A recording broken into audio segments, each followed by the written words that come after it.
Porter un signe religieux, où est le problème? Les signes ne sont pas de simples objets.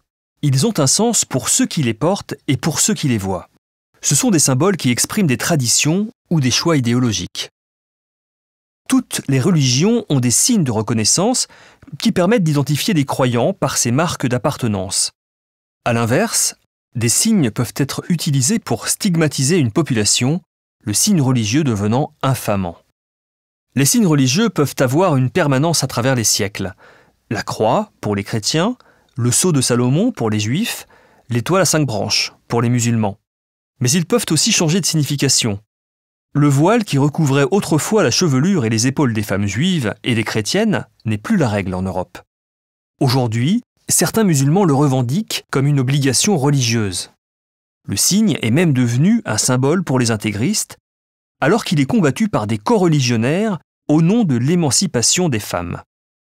Les mêmes signes peuvent donc faire l'objet de prescriptions ou d'interdictions. Fondée sur la liberté de conscience, la laïcité garantit la diversité des expressions religieuses, y compris leurs manifestations visibles. La seule limite est celle de la conciliation des libertés. Ma liberté s'arrête à la tienne. Le signe religieux a des connotations différentes selon qu'il est porté dans un lieu de culte, sur la place du marché ou dans une école. L'exemple de l'école est le plus parlant. Après 9 mois d'audition de membres de l'Éducation nationale, de dignitaires religieux, de médecins, de parents, de lycéens et de jeunes filles voilées, les 20 membres de la commission Laïcité et République, en 2004, ont changé d'avis. D'abord hostiles à une loi, ils ont conclu à la nécessité d'interdire non pas les signes discrets, mais le port de signes ostensibles, c'est-à-dire ceux qui manifestent une appartenance religieuse, pour l'imposer.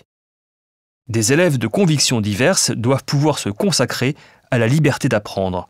Ils doivent aussi être protégés contre les menaces que leurs parents, réfugiés par exemple, ont subies dans un pays d'origine. Mais aucune décision concernant un élève arborant un signe ostensible ne peut intervenir sans une conciliation préalable. Il n'y a aucune sanction automatique. Le droit à l'éducation est sacré. Le respect de l'autre dans sa différence est la règle, au nom de la liberté de croire, de ne pas croire et de changer de conviction.